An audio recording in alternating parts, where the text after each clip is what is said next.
Sur cette chaîne, je t'ai parlé de réduire tes dépenses.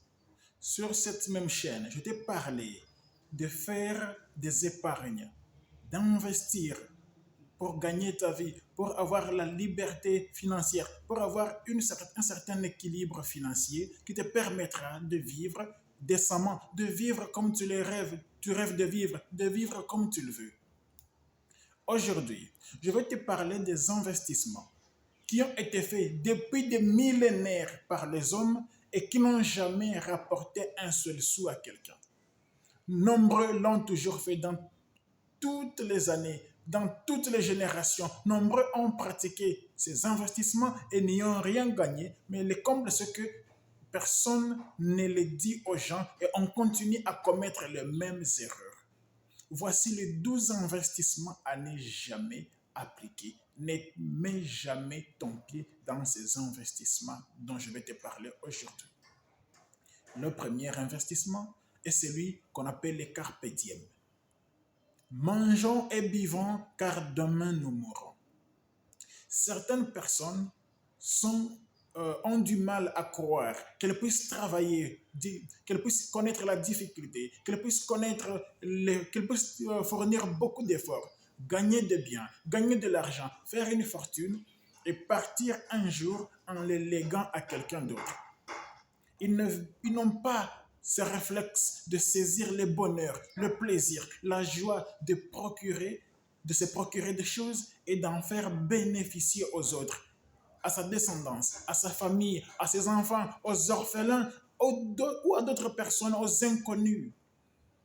Et ce bonheur-là d'avoir gagné, d'avoir eu des choses, même si on n'en a pas joui, mais on a eu ce bonheur, ce plaisir, cette joie de les avoir quand même eu.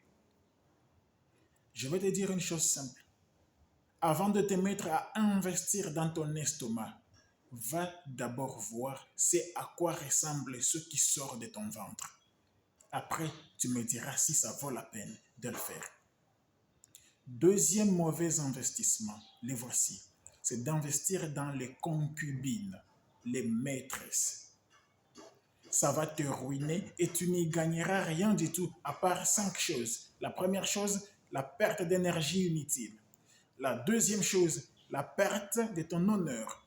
La troisième chose, tu perds beaucoup d'argent. La quatrième chose, tu perds ta crédibilité. Et la dernière chose, c'est que tu vas devenir de plus en plus instable psychologiquement. Le fait d'entretenir plusieurs maîtresses constitue pour les uns comme étant des trophées, mais ça ne t'avancera en rien. Tu payes les transports, tu les payes à boire, tu lui payes à manger, tu payes la chambre d'hôtel, tu lui payes ses habits, tu lui payes son lait de beauté, son parfum, tu la prends en charge, tu payes son loyer et à la fin, qu'est-ce que tu gagnes? Rien du tout. Tu vas t'éparpiller, tu vas perdre ton temps, tu vas perdre ton énergie, tu vas perdre beaucoup de choses en te concentrant sur des futilités. Troisième chose, n'investis pas dans la bière, dans la consommation de la bière.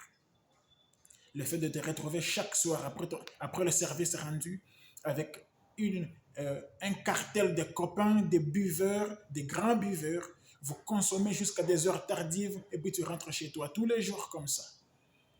Le temps que tu aurais pu consacrer à faire un peu de sport les soirs, le temps que tu aurais pu consacrer à passer de bons moments avec ta famille, avec les gens que tu aimes, tu le consacres à la bière. Le fait de payer des tournées générales pour les gens dans des boîtes de nuit, dans des bars, dans des buvettes, à des terrasses, et que les gens applaudissent, et que les buveurs, les soulards, les ivrognes applaudissent, et qu'ils parlent de toi partout où ils passent. Ça t'avance en quoi? Je ne sais pas, à toi de savoir. Le quatrième investissement dont je vais te parler, c'est de placer ses économies entre les mains d'un conjoint, d'une conjointe qui n'est que dépensier ou dépensière. Un conjoint qui ne sait que boire, qui ne sait que s'entourer des femmes, tu places tes économies entre ses mains, c'est un investissement qui n'a pas d'avenir.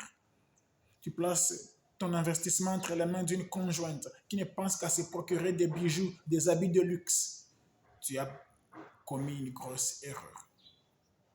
Cinquième investissement à ne pas faire, confier son business, confier ses affaires à quelqu'un dont les CV ne dit une seule chose. Mon frère, mon cousin, mon fils, ma fille. Et qui n'a aucune compétence pour gérer ces business-là. C'est comme si tu mettais au volant d'une voiture un chien.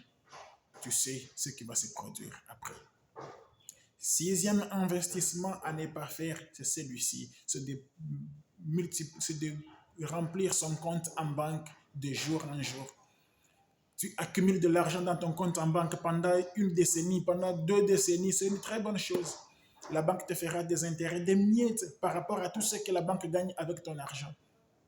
Mais ce n'est pas là le grand problème. Le plus grand problème, c'est que l'inflation existe. Que signifie inflation? C'est le fait que l'argent perd sa valeur au fil du temps. C'est le fait que l'on imprime beaucoup d'argent et qu'au bout de la ligne, le pouvoir d'achat de l'argent est en train de baisser de jour en jour. Après un temps, tu auras le même chiffre, mais tu n'auras pas le même pouvoir d'achat. En d'autres mots, tu ne pourras plus acquérir la même chose que tu aurais dû acquérir à l'époque où tu as gagné ton argent il y a 10 ans, par exemple.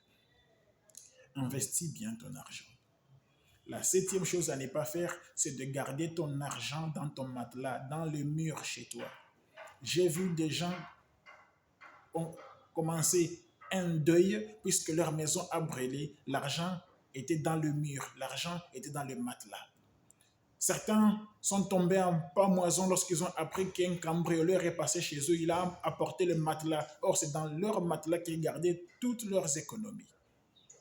J'ai vu des gens attraper des AVC tout simplement parce que des rats, des souris, une armée de souris est entrée dans un sac qu'ils cachaient sous les lits et les souris ont bouffé cet argent-là par-ci, par-là. Les billets sont méconnaissables. Le monsieur est tombé AVC. J'ai vu des gens se mettre en deuil parce que l'argent qu'ils cachaient quelque part, l'humidité a frappé les coins et les billets sont tombés en poussière, en poudre, cramoisis, moisis les billets. C'est une mauvaise manière de faire son investissement. Huitième mauvaise manière de faire son investissement, c'est quoi? C'est l'effet de se vanter, d'avoir une fortune imaginaire. Tu n'as jamais rien eu, tu n'as jamais rien gagné, mais tu te vantes, tu te mets en avant, tu te fais prévaloir pour de l'argent que tu n'as jamais, tu te fais prévaloir pour des patrimoines que tu n'as jamais acquis. C'est un investissement, oui, mais qui n'a aucune crédibilité, qui ne te donne rien et ne t'avance en rien. Neuvième investissement à ne pas faire, c'est de placer son argent entre les mains de quelqu'un sans qu'il ne te fasse un document écrit, sans preuve écrite. Cette personne peut, tôt ou tard, te faire du mal en ne reconnaissant jamais n'avoir reçu cet argent-là. Aux yeux de la justice, tu n'auras aucun argument. Tu auras du mal à prouver que tu lui avais remis ton argent.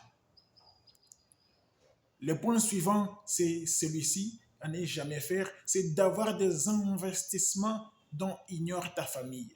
Aucune personne n'est au courant. Ta femme n'est pas au courant, ton époux n'est pas au courant, aucun de tes enfants ne sait que tu as investi dans telle entreprise. Si tu venais à disparaître, ces gens-là, s'ils ne sont pas animés de bonne foi, peuvent se délecter, peuvent bouffer cet argent-là, peuvent s'accaparer de ce que tu as acquis, de ta sueur, de ce que tu as acquis par ton effort, pendant que tes enfants seront en train de moisir, de mourir de faim. Ne fais pas cette erreur-là en plaçant tes biens entre les mains des gens comme ça. Et ne jamais en parler à ta famille. C'est une très grosse erreur que de faire cela. Le point suivant, le 12e, est d'investir dans sa famille, la famille élargie. Tu prends en charge tout le monde. Les tantes, les oncles, les cousins, les neveux, les sœurs, les frères. Tu prends en charge les grands frères, les grands-mères, les grands-pères, tous à ta charge. Tu peux y arriver peut-être. Et avec un peu de chance, le faire pendant des années, des siècles peut-être, pardon, des décennies peut-être. Mais à la fin, tu ne réaliseras rien. À la fin, toi-même, tu n'iras pas de l'avant. À la fin, tous vous retrouverez au même pied d'égalité quand tu iras à la retraite. Au lieu de leur procurer du poisson chaque jour, apprends à chacun d'eux à pécher et va de l'avant, fais ta vie, construis un patrimoine pour toi, pour tes jours, pour tes vieux jours, construis un patrimoine pour ta descendance et aide chacun d'eux à trouver sa voie et va de l'avant seul. Car chacun de nous est venu seul, chacun de nous partira seul. Il vaut la peine que tu réfléchisses sur les 12 points et que tu te rendes compte que ce n'est pas de bons endroits pour placer son investissement.